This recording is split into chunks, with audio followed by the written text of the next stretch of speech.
नमस्कार दोस्तों, मेरा चैनल कथा भक्ति सागर में आप लोग का स्वागत है। आज हम जानेंगे कर्मा पूजा की कथा। एक गांव में दो भाई रहते थे। एक का नाम कर्मा था, दूसरे का नाम धर्मा था। दोनों भाई अपना व्यापारी थे, समय समय पर बाहर आते जाते रहते थे। एक बार बड़ा भाई, बड़ा वाला लड़का का नाम कर्मा था, वो गया था अपना बाहर सामान लाने के लिए।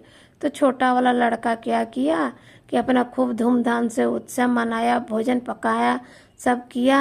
और लेकिन अपने बड़े भाई की जो पत्नी थी उसको नहीं बुलाया, अगल बगल वालों को निमंत्रण दिया, भोजन कराया। जब कर्मा लौट के आया तो उसकी पत्नी ने कहा कि देखो जी, आपका भाई इतना बड़ा आयोजन किया था, सब अगल बगल वाले को बुलाया था, हमें नहीं बुलाया था, तरह तरह के पकवान बनाया था। हम लोग भी आज ऐसा ही करेंगे और उसको नहीं बुलाएंगे। तब कर्मा ने कहा अपनी पत्नी से कि आज तो शुक्ल पक्ष की एकादशी है, तुम आज व्रत कर लो, व्रत है तुम्हारा तो व्रत कर लो, कल हम लोग ये करेंगे, पार्टी त्योहार मनाएंगे कल। उसकी पत्नी तैयार हो गई। दूसरे दिन द्वादशी के दिन उसकी पत्नी सुबह सुबह एकदम झटपट उठ के तरह तरह के पकवान बनाने लगी। उधर से कर्मा बाबा जा रहे थे। उन्हें जब खाने का सुगंध आया तो घर की खिड़की से वो देखने लगे कि आखिर रसोई में क्या क्या बन रहा है, थोड़ा हम भी देख लें। उस समय जो कर्मा की पत्नी थी वो चावल बना रही थी और उसका माड़ पसा के उसने क्या किया, माड़ को पसा रही थी और कर्मा बाबा जैसे खिड़की से देख रहे थे तो उसने क्या किया, माड़ को खिड़की से बाहर फेंक दिया, जिसके फलस्वरूप कर्मा बाबा के ऊपर वो माड़ पड़ गया और उनका पूरा शरीर जल गया।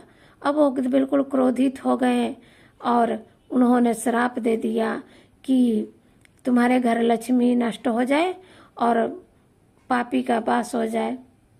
तो इसीलिए कहते हैं भाई बहन कि कभी भी मतलब कि गर्म चीज़ नाली में या कहीं भी इधर उधर नहीं फेंकना चाहिए। उसमें या तो पानी मिला दे या रख दे, जब वो ठंडा हो जाए तभी उसको फेंके। इसलिए ऐसा नहीं करना चाहिए। तो जब कर्मा बाबा श्राप दे के अपना चले गए, उनका पूरा शरीर जल रहा था, गंगा जी में जाके नीचे समाधि ले लिए।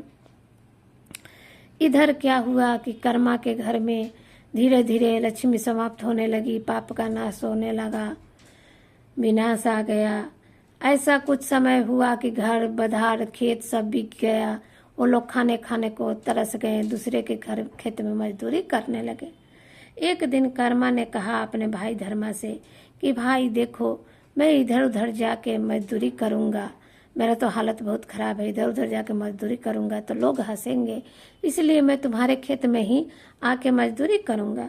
पहले तो उसका भाई तैयार नहीं हुआ, बोला कि भैया ऐसा मत कीजिए, लोग क्या कहेंगे कि मैं अपने बड़े भाई से मजदूरी करा रहा हूँ। लेकिन कर्मा की जिद करने पर उसका छोटा भाई तैयार हो गया, बोला ठीक है, कल से आप और भाभी दोनों आइएगा अपना काम करने खेत पर। दूसरे दिन से कर्मा अपनी पत्नी को लेकर धर्मा के खेत पर चला गया काम करने और बच्चों लोग को घर पर छोड़ दिया। जब खेत पर कर्मा काम कर रहा था अपनी पत्नी के साथ तो धर्मा अपना सुबह सुबह नाश्ता लेके गया। बोला कि भैया और भाभी पहले आप लोग नाश्ता कर लीजिए, फिर मैं बाकी मजदूरों को कराऊंगा। लेकिन कर्मा बोला कि देखो भाई, हम तो घर के हैं, पहले बाकी मजदूरों को करा दो नाश्ता, हम बाद में कर लेंगे। लेकिन वो तो करम बाबा का प्रकोप था। ऐसा हुआ कि दूसरे को नाश्ता कराने में ही सारा नाश्ता खत्म हो गया और कर्मा और उसकी पत्नी के लिए कुछ नहीं बचा। तब धर्मा बोला कि भैया आपके लिए तो कुछ नहीं बचा। तो कर्मा बोला कि ठीक है, कोई बात नहीं। इसी तरह दोपहर में भी खाना धर्मा लेके आया, लेकिन उनके लिए दोपहर में भी कुछ नहीं बचा। ये सब करम बाबा अपना खेला खेल रहे थे। फिर शाम को जब कर्मा पैसा लेके आया देने के लिए तो उसके भाई ने वैसा ही कहा कि पहले सब मजदूरों को दे दो, फिर बाद में हमको देना। तो पैसा बांटते बांटते पैसा भी ख़त्म हो गया, उसने अपने भाई को भी कुछ नहीं दे पाया। कर्मा घर आ गया। घर आके उसके बच्चे बहुत निराश थे, सोच रहे थे आज कुछ आएगा खाने के लिए, लेकिन उस दिन भी कर्मा खाली हाथ ही पति पत्नी घर आए। बच्चे उदास हो गए।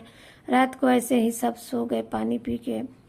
तब रात में स्वप्न में जब कर्मा सोया हुआ था तो रात में स्वप्न में कर्म बाबा उसको दिखाई दिए और बताए कि एकादशी के व्रत करने के बाद उसकी पत्नी ने द्वादशी में चावल बना के उसका पानी माड़ जो होता है खिड़की से फेंक दिया था। तो मैं वहाँ पर खड़ा था, खाना का सुगंध सूंघ के आया था खिड़की के पास, तो मेरा पूरा शरीर जल गया। इसलिए मैं श्राप दिया हूँ, तुम्हारा धन संपत्ति नष्ट हो गया है और मैं गंगा जल में समाधि ले रखा हूँ। कर्मा का नींद खुल गया, उठा तो कोई नहीं था। सुबह सुबह कर्मा उठा और हल्दी चंदन का लेप तैयार करके एक कटोरी में और लेके बाहर जाने लगा। उसकी पत्नी ने पूछा तुम कहाँ जा रही हो, लेकिन कर्मा ने कोई उत्तर नहीं दिया। जब कर्मा जा रहा था, चलते चलते रास्ते में भूखे प्यासे जा रहा है तो एक जगह एक तालाब दिखा। तो तालाब में जैसे ही उसने सोचा पानी पी लेते हैं, लेकिन तालाब के पास गया तो उस तालाब का पानी बिल्कुल गंदा हो गया, कीड़े मकोड़े चलने लगे। कर्मा वैसे ही प्यासे आगे बढ़ गया। कुछ दूर गया तो एक पेड़ था, पेड़ के फल बहुत सारे फले थे। कर्मा ने सोचा एक फल उठा के खा ले, लेकिन उठाया तो उसमें कीड़ा लगे थे। तो उस पेड़ से आवाज़ आई कि कर्मा भाई तुम कहाँ जा रहे हो। तब कर्मा ने कहा कि मैं तो कर्म देवता के पास जा रहा हूँ, तो मेरे लिए भी कुछ पूछ के आओगे उनसे। तो कर्मा बोला ठीक है, बताओ क्या पूछना है। तो पूछना कि मेरा ये पेड़ हरा भरा रहता है, फल भी लगता है, लेकिन इसके फल में कीड़े क्यों लग जाते हैं। तो कर्मा ने कहा ठीक है मैं पूछ लूँगा। कुछ दूर गया तो देख रहा है कि एक बुढ़िया अपने सिर पे खाट लिए खड़ी है। तो बुढ़िया कर्मा को देखते ही बोली कि कर्मा बेटा है तुम। तो कर्मा बोला कि हाँ। तो कहाँ जा रहा है। तो मैं कर्म देवता के पास जा रहा हूँ। तो मेरा एक सवाल पूछना कि मेरे सिर से ये खटिया क्यों नहीं हटता है। कर्मा ने कहा कि ठीक है मैं पूछ लूँगा। फिर कुछ देर आगे बढ़ा तो एक और बुढ़िया थी, उसके सिर पर छप्पर था। जो गांव में फूस का घर होता है तो मिट्टी का छप्पर रहता है, वो छप्पर था। तो वो भी बुढ़िया बोली कर्मा से कि कर्म देवता से पूछ के आना कि मेरे सिर से छप्पर क्यों नहीं हटता है। ऐसे ही कर्मा आगे बढ़ते गया। लास्ट में वो गंगा नदी के किनारे पहुंच गया।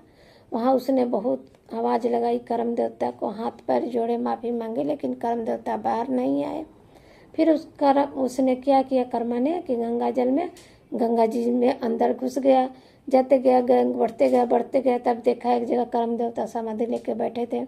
तब उसने कर्म देवता को हाथ पैर पकड़ के बाहर ले आया और बाहर ला के हल्दी और चंदन का लेप लगाया। तब उन्हें कुछ आराम मिला और माफ़ी मांगा। तब कर्म देवता ने कहा कि ठीक है मैं तुम्हें माफ़ कर दूंगा, आज से ऐसा कभी मत करना। अपनी पत्नी को समझा देना कि कोई भी चीज़ गर्म नाली में या घर के ओरी के पास या कहीं भी ऐसे ना फेंके, ठंडा करके फेंके।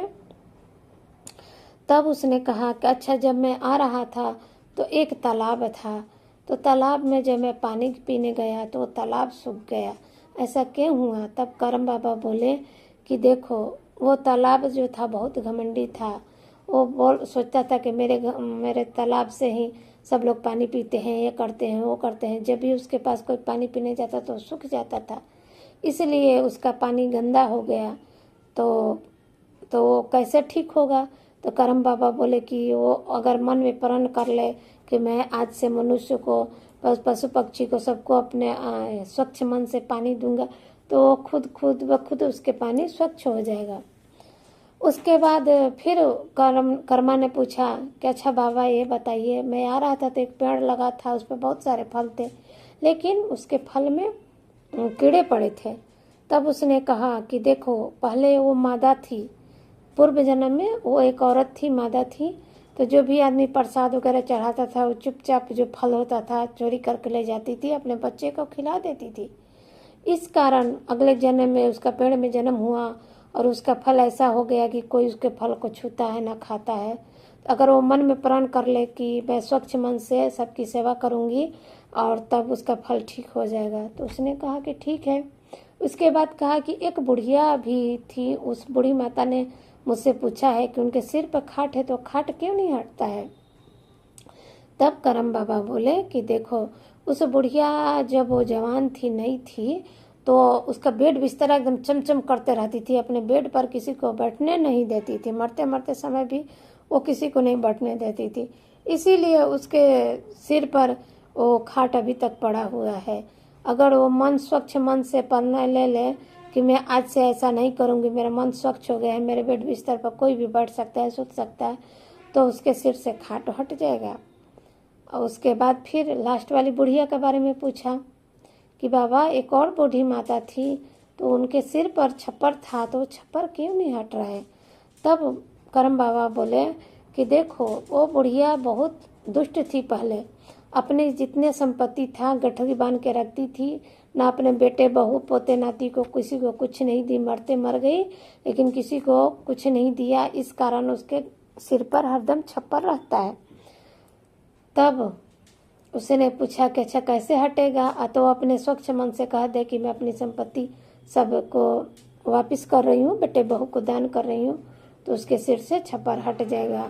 तब उसने वहाँ से करम बाबा को गोड़ लाग के वापस आया। तो जैसे जैसे जो लोग मिलते गए, पहले छप्पर वाली बुढ़िया, तो उनको बता दिया कैसे आप कीजिएगा तो आपके सिर से छठ हट जाएगा। फिर खाट वाली बुढ़िया, फिर पेड़ को, फिर तालाब को, सबको उसने बता दिया, और सब ने सच्चे मन से वैसा ही किया। इससे वो लोग सब सही हो गए, तालाब का पानी सही हो गया और पेड़ का फल सही हो गया। एक बूढ़ी माता के सिर से खाट हट गया और एक बूढ़ी माता के छप्पर हट गया, उन लोग को सब सही हो गया। फिर वो अपने घर आया तो धीरे धीरे उसके घर में आर्थिक मतलब जो भी स्थिति से सुधार होते गया, और उसने फिर से शुक्ल पक्ष की एकादशी का व्रत किया, और द्वादशी में सही समय से सही चीज का पालन किया। इस करके उसके घर में सुधार हो गया। तो इस तरह से करम देवता उसको माफी कर दिए। तो यही है करम बाबा की कहानी। जय हो करम बाबा की।